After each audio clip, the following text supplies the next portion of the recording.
Okay, good morning students. మనం చివరి క్లాస్లో హైడ్రోకార్బన్లు అదేవిధంగా ఆల్కేన్లకు సంబంధించినటువంటి విషయాలు మనం నేర్చుకోవడం జరిగింది. మరి ఏంటంటే హైడ్రోకార్బన్లు అంటే ఏంటండి? కార్బన్, హైడ్రోజన్ ఈ రెండు మూలకాలతో ఏర్పడేటువంటి సమ్మేళనం. ఓకే, ఏంటి హైడ్రోకార్బన్ అంటే? Carbon, hydrogen. ఈ కార్బన్, హైడ్రోజన్ మూలకాలతో ఏర్పడేటువంటి సమ్మేళనాలు ఏవైతే ఉంటాయో వాటిని మనం హైడ్రోకార్బన్లు అని చెప్తాం. మరి హైడ్రోకార్బన్లను మనం రెండు విధాలుగా వర్గీకరిస్తాము అనేటువంటి విషయం మనం తెలుసుకుంటాం. ఏంటంటే ఆ రెండు విధాలు మనకి సంతృప్త హైడ్రోకార్బన్లు అని, అదేవిధంగా అసంతృప్త హైడ్రోకార్బన్లు అని మనం రెండు రకాలుగా మనం తెలుసుకోవడం జరిగింది. మరి సంతృప్త హైడ్రోకార్బన్లు అంటే ఏకబంధం కలిగినటువంటి అసంతృప్త హైడ్రోకార్బన్లు అంటే ద్విబంధం అదేవిధంగా త్రికబంధం. Okay, double bond, triple bond కలిగినటువంటివి అసంతృప్త హైడ్రోకార్బన్లు. అదే సంతృప్త హైడ్రోకార్బన్లు అనేటువంటివి ఏకబంధం కలిగినటువంటివి. మరి సంతృప్త హైడ్రోకార్బన్లు లేక ఏకబంధం కలిగినటువంటి హైడ్రోకార్బన్లు అంటే ఏంటంటే ఆల్కేన్లు అనేటువంటి విషయం మనం ఆల్రెడీ తెలుసుకుందాం. ఆల్కేన్లు. అదే డబుల్ బాండ్ అంటే ఏంటంటే ఇక్కడ ఆల్కీన్లు, ట్రిపుల్ బాండ్ అంటే ఆల్కైన్లు అనేటువంటి విషయం ఉంటుంది. అంటే ఏకబంధం ఉన్నటువంటివి ఆల్కేన్లు, ద్విబంధం ఉన్నటువంటివి ఆల్కీన్లు, త్రికబంధం ఉన్నటువంటివి ఆల్కైన్లు. ఓకే, మరి దీంట్లో మనం ఆల్కేన్లు, ఆల్కీన్లు, ఆల్కైన్లకు సంబంధించినటువంటి విషయం ఏంటో చూద్దాం. చూడండి, మనం చివరి క్లాస్లో ఆల్కేన్లకు సంబంధించినటువంటి విషయాన్ని మనం తెలుసుకున్నాం. అదేవిధంగా మనకి వాటికి సంబంధించినటువంటి ఉదాహరణలు కూడా ఇక్కడ మనం తెలుసుకోవడం జరిగింది. మరి ఏంటంటే దాని యొక్క జనరల్ ఫార్ములా ఏంటండి? CnH2n+2. ఓకే, ఇవి మనం ఆల్కేన్లుగా ఇక్కడ మనం తెలుసుకోవడం జరిగింది. ఓకే, మరి ఇక్కడ ఏంటంటే ఆల్కేన్లు అంటే CnH2n+2 ఫార్ములా ఉన్నటువంటి. ఓకే, ఏంటండి ఇవి ఆల్కేన్లు అని. మరి ఈ ఆల్కేన్లు ఏ రకమైనటువంటి ఫార్ములా కలిగి ఉంటాయి? CnH2n+2 ఫార్ములా కలిగి ఉంటాయి. చూడండి, మరి దీని ప్లేస్లో మనం N=1 రాద్దాం. అప్పుడు 1 రాస్తే కనుక ఏమవుతుంది? CH4 అవుతుందండి. ఎందుకు? C1 అన్న కార్బన్ అంటే ఒకటి, ఇక 2 1 2 +2 అంటే 4 కదా. అంటే ఒక N=1 రాసినట్లయితే అప్పుడు మనకి ఏమవుతుందండి? CH4 అవుతుంది. ఈ CH4 అంటే ఏంటంటే దీన్ని మీథేన్గా ఇక్కడ మనం తెలియజేస్తాం. మీథేన్. ఒకవేళ N=2 రాస్తే C2H6 అవుతుందండి. C2H6 దీన్నే మనం ఈథేన్గా ఇక్కడ మనం తెలియజేస్తాం.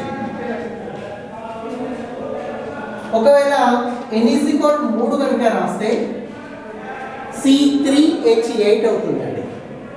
దీన్ని మనం ప్రోఫేన్గా ఇక్కడ మనం తెలియజేస్తాం. ఓకే, ప్రోఫేన్గా ఇక్కడ మనం తెలియజేస్తాం.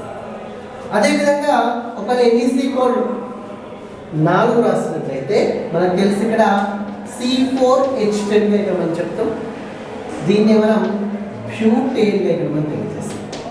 బ్యూటేన్.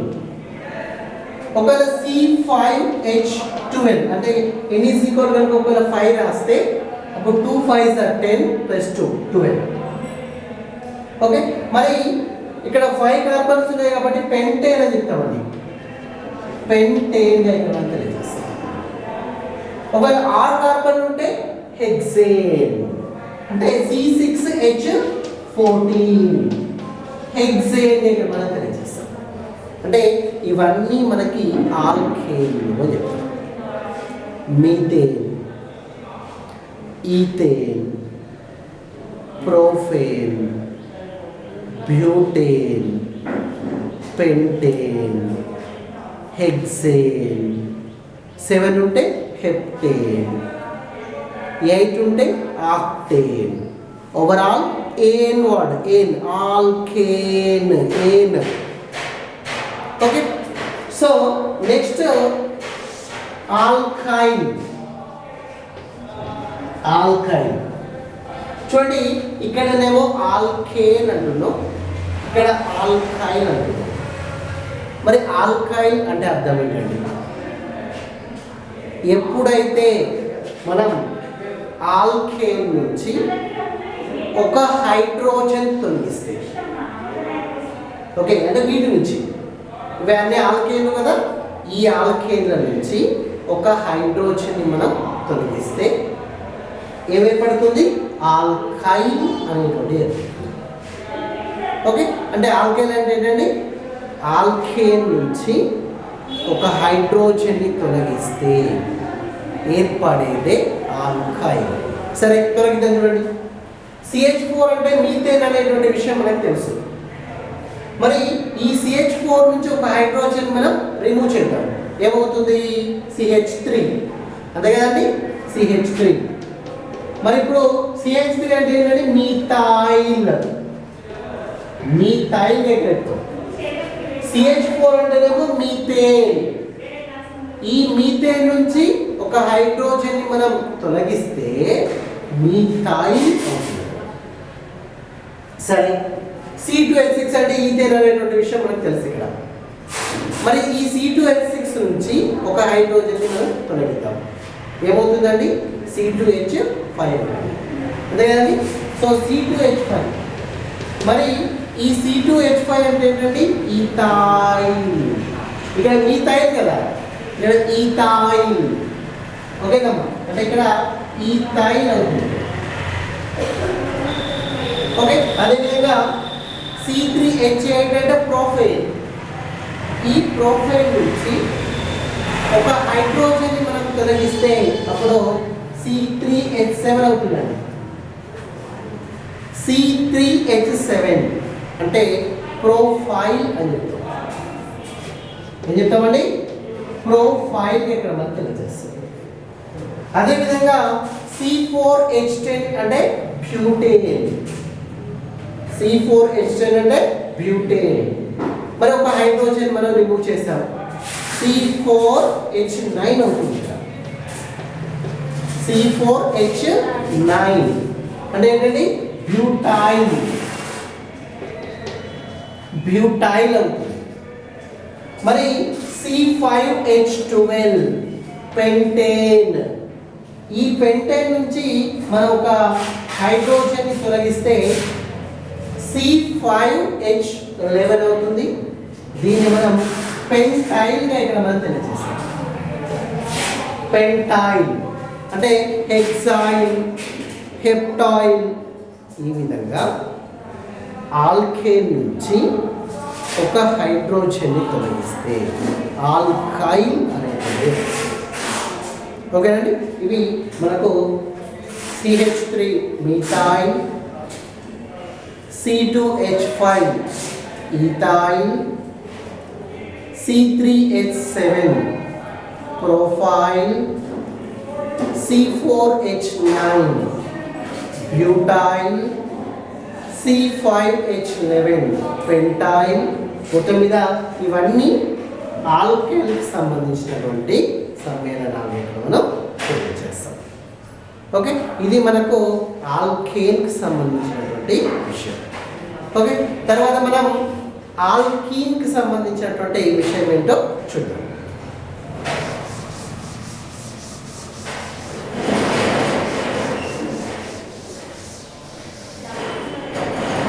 చూడండి, ఇక్కడ ఆల్కీన్లు. ఓకే, మరి ఆల్కీన్లకు సంబంధించినటువంటి సాధారణ ఫార్ములా ఏంటి? దీనిలో ఏ బంధం కలిగి ఉంటుంది అనేటువంటి విషయాన్ని మనం చూద్దాం. చూడండి, ఇక్కడ ఫస్ట్ పాయింట్ కనుక ఇక్కడ మనం పరిశీలిస్తే ఆల్కీన్లు CnH2n ఫార్ములా కలిగి ఉంటాయండి. ఓకే, ఏ ఫార్ములా కలిగి ఉంటాయండి? CnH2n ఫార్ములా కలిగి ఉంటాయి. అదేవిధంగా రెండో అంశం కనుక ఇక్కడ మనం చూస్తే ఆల్కీన్లలో ద్విబంధం అనేటువంటిది కలిగి ఉంటుంది. ఓకే, మనకు ఇంతకుముందు ఆల్కేన్ అని చెప్పుకున్నాం కదా, ఈ ఆల్కేన్లలో ఏకబంధం ఉంటుంది. అదే ఆల్కీన్లలో ద్విబంధం అనేటువంటిది కలిగి ఉంటుంది. అదేవిధంగా మూడో అంశం మనం పరిశీలిస్తే ఆల్కీన్లలో ఈన్ అనేటువంటి వాడు పదే పదే వస్తుంది. ఆల్కీన్ ఈన్. ఓకే, ఆల్కీన్ ఈన్ అనేటువంటి వాడు వచ్చేస్తుంది. ఓకే, ఏంటండి దాని యొక్క జనరల్ ఫార్ములా ఏంటండి? CnH2n. దీనిలో ఏ బంధం ఉంటుంది? డబుల్ బాండ్ అనేటువంటి కలిగి ఉంటుంది. దీంట్లో ఏంటి ఏ వర్డ్ వస్తుందండి? ఈన్ అనేటువంటి వర్డ్ వస్తుంది. ఓకే, సరే మన ఎగ్జాంపుల్స్ రాద్దామా? సరే చెప్పండి. ఇక్కడ చూడండి, ఇక్కడ మనం n=2 రాస్తాం. n=2 రాస్తాం. C2 n=2 అంటే C2 H ఎంత అండి? 4. Okay, H4 C2H4. సరే చెప్పండి. ఇక్కడ కార్బన్లు 2 ఉన్నాయి కదా, 2 ఉన్నాయి అంటే ఈత్. 1 ఉంటే నీత్, 2 ఉంటే ఈత్. మరి ఇది డబుల్ బాండ్ అంటే ఆల్కీన్ అంటే ఏం చెప్తాం? ఈథీన్. ఈథీన్ అని చెప్తాం. Eth ene ethene. Okay, good. Ethene చెప్తాం. సరే మనం ఒకవేళ n=3 రాద్దాం. C3H6. గుడ్. C3H6. సరే 3 కార్బన్స్ ఉంటే ప్రోఫ్. ఓకే, 3 కార్బన్స్ ఉంటే ప్రోఫ్ కదా. మరి ఈన్ ప్రోఫీన్. ప్రోఫీన్ ఇక్కడ చెప్తాం. ఏంటండి? ప్రోఫీన్. అదేవిధంగా C4H8 బ్యూటీన్. 4 కార్బన్ ఉన్నాయి కదండి, ఈన్. సో బ్యూటీన్ ఇక్కడ తెలియజేస్తాం. ఒకవేళ 5 ఉంటే C5H10 pentene. Okay, pentene. So C6H12 hexene. Hexa అంటే 6 ఇక్కడ. Okay, hexene. అదేవిధంగా C7H14 అండి, హెప్టీన్ అని చెప్తామండి. ఇక్కడ హెప్టీన్ అంటే ఈ విధంగా మనకి ఈథీన్, ప్రోఫీన్, బ్యూటీన్, పెంటీన్, హెక్సీన్, హెప్టీన్. ఓకే, ఆక్టీన్. ఈ విధంగా ఈన్ అనేటువంటి వర్డ్ మనకి ఇలా ఆల్కీన్లలో వచ్చేస్తుందండి. ఓకే, సరే మరి ఈ ఆల్కీన్లకు సంబంధించినటువంటి నిర్మాణం ఏ విధంగా ఉంటుందో చూద్దాం. ఓకే, నిర్మాణం ఏ విధంగా ఉంటుందో చూద్దాం. సరే చూడండి, నేను ఇక్కడ బ్యూటీన్కి సంబంధించినటువంటి నిర్మాణానికి నేను మీకు చెప్తాను. మరి బ్యూటీన్లో ఎన్ని కార్బన్లు ఉన్నాయండి? 4 కార్బన్లు ఉన్నాయి. ఫస్ట్ మనం ఒక గొలుసు మాదిరిగా కార్బన్లను మనం రాయాలి. మరి 4 కార్బన్లు రాయాలి కదా. Carbon bond, carbon bond, carbon bond, carbon. Okay, ఒక గొలుసు మాదిరిగా 4 కార్బన్లను మనం రాయాలి. రాసిన తర్వాత ఏదో ఒక స్థానంలో డబుల్ బాండ్ ఖచ్చితంగా రాయాలి. ఎందుకు? మరి డబుల్ బాండ్ ఉండాలి అని చెప్పినాం. ఆల్కీన్ అంటే డబుల్ బాండ్ ఉండాలి అని చెప్పినాం. మరి ఏ ప్లేస్లో రాద్దాం? ఇక్కడ రాద్దామా, ఇక్కడ రాద్దాం, ఇక్కడ రాద్దాం, మిడిల్లో రాద్దామా, ఇక్కడ రాద్దామా? ఇక్కడ రాస్తారు, ఇక్కడే రాయచ్చు. ఓకే, ఖచ్చితంగా సార్ ఇక్కడే రాయాలనేటువంటిది ఏం లేదు. మనం ఈ స్థానంలో కానీ ఈ స్థానంలో కానీ ఏ స్థానంలో అయినా రాయచ్చు. సరే, ఇప్పుడు మనం ఏం చేయాలి అంటే ప్రతి కార్బన్కి 4 బంధాలు ఉన్నాయా లేదా అనేది చూడాలి. ఓకే, సరే ఒకటి చూడండి. ఈ కార్బన్ ఉంది, మొదటి కార్బన్. ఈ కార్బన్కి ఇది ఒకే ఒక బంధం ఉంది. ఒకే ఒక బంధం ఉంది కాబట్టి ఇంకెన్ని బంధాలు అవసరం? 3 బంధాలు అవసరం. ఇవన్నీ రాస్తున్నాడు 1 2 3. ఓకే, మొత్తం మీద ఈ కార్బన్కి 4 అయినాయి చూడండి. 1 2 3 4. సరే, నేను సెకండ్ కార్బన్ చూడండి. ఇక్కడ ఈ కార్బన్ ఎన్ని బంధాలు ఉన్నాయి? 1 2 3. 3 ఉన్నాయి చూడండి ఒకసారి. 3 1 ఇది ఒకటి ఉంది, ఇటు సైడ్ ఏమో 2 ఉన్నాయి, టోటల్ 3 కదా. ఇంకేంటి కావాలి? 1. ఇదో బాండ్. సరే, ఈ కార్బన్ చూద్దాం. 1 2 3 3 బంధాలు ఉన్నాయి, రిమైనింగ్ 1. So bond. సరే, ఈ కార్బన్ పరిశీలిద్దాం. ఎన్ని బంధాలు ఉన్నాయండి? ఓన్లీ 1 ఉంది కదా. రిమైనింగ్ ఎన్ని అవసరం మనకి? 3. అర్థమవుతుందా? Okay, so bond bond bond. ఒకసారి గుర్తుపెట్టుకోండి, కార్బన్కి 4 బంధాలు లేకపోతే అది రాంగ్ స్ట్రక్చర్ అండి. ఎప్పుడైనా సరే మనం రాసేటప్పుడు, నిర్మాణాన్ని రాసేటప్పుడు 4 బంధాలు ఉన్నాయా లేదా అని చూస్తూ మనం దాని యొక్క నిర్మాణాన్ని మనం రాయాలి. ఓకే, చెప్పండి. ఇక మనకి ఏంటి రాస్తున్నాం? C4H8 కదా. C4H8 కదా. ఎన్ని హైడ్రోజన్స్ ఉన్నాయండి? 8. నేను 8 అరేంజ్ చేస్తున్నాను చూడండి. H H H H H H H H 8 వచ్చేసాయి చూడండి. ఓకే, దీన్నే ఇంకొక విధంగా ఎట్లా రాయవచ్చు చెప్పాలా? ఈ కార్బన్కి ఎన్ని హైడ్రోజన్స్ అటాచ్ అయినాయి? 3 కాబట్టి CH3 రాయొచ్చు. అర్థమైంది? ఇక్కడ ఈ కార్బన్ నేను చూస్తున్నా. ఈ కార్బన్ని మనం పరిశీలిస్తే దీనికి 3 హైడ్రోజన్స్ అటాచ్ అయింది కాబట్టి CH3 రాస్తాం. సరే, మధ్యలో ఈ బాండ్ చూడండి, ఈ బాండ్ రాస్తాం. సరే, నేను మళ్ళీ ఈ కార్బన్కి ఎన్ని హైడ్రోజన్స్? 1 హైడ్రోజన్ కాబట్టి CH. ఇప్పుడు ఈ కార్బన్కి మళ్ళీ ఏముంది? Double bond. ఇలా డబుల్ బాండ్ రాస్తాం. సరే, మళ్ళీ ఒకే ఒక హైడ్రోజన్ కాబట్టి CH.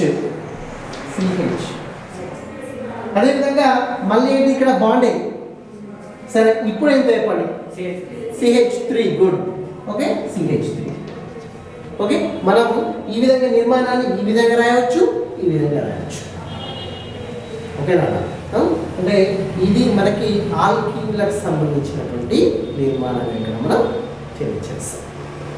ఓకే, చూడండి, ఆల్కీన్లకు సంబంధించినటువంటి సాధారణ ఫార్ములా CnH2n. దీంట్లో ద్విబంధం అనేటువంటిది కలిగి ఉంటుంది. దీంట్లో ఈన్ అనేటువంటి వాడు పదే వస్తుంది. మరి ఉదాహరణకి మనం పరిశీలిస్తే ఇథిలిన్, ప్రోఫీన్. ఇక్కడ ఒకటి గుర్తుపెట్టుకోండి, ఈథీన్ లేక ఇథిలిన్ 2 రకాలుగా చెప్పవచ్చండి. ఈథీన్ లేక ఇథిలిన్. ఈథీన్ అన్నా ఇథిలిన్ అన్నా అదే మనకి. ఓకే, ప్రోఫీన్, బ్యూటీన్, పెంటీన్, హెక్సీన్, హెప్టీన్, ఈ విధంగా మనం తెలియజేస్తాం. మన నిర్మాణాన్ని రాసేటప్పుడు ముందుగా మనం కార్బన్లను చూస్ చేసుకొని ఒక గొలుసు మాదిరిగా మనం రాయాలి. రాసి దాంట్లో మనకి ఏదో ఒక స్థానంలో డబుల్ బాండ్ మనం అక్కడ సెట్ చేయాలి. చేసి మనకి ఇక ప్రతి కార్బన్కి 4 బంధాలు ఉన్నాయా లేదా అని సరి చూసుకొని హైడ్రోజన్ అని మనం సెట్ చేస్తే సరిపోతుంది. ఓకే, ఇది మనకు దానికి సంబంధించినటువంటి విషయం. ఓకే, అదేవిధంగా మనకి చివరగా కనుక ఇక్కడ మనం పరిశీలిస్తే ఆల్కైన్లు అని చెప్తాం. ఆల్కైన్లు అని చెప్తాం. మరి ఈ ఆల్కైన్లకు సంబంధించినటువంటి విషయం కనుక ఇక్కడ మనం చూస్తే, మరి ఆల్కైన్లకు సంబంధించినటువంటి సాధారణ ఫార్ములా ఏ విధంగా ఉంటుంది, అదేవిధంగా దానికి సంబంధించినటువంటి విషయాలు తర్వాత క్లాస్లో మనం తెలుసుకుందాం.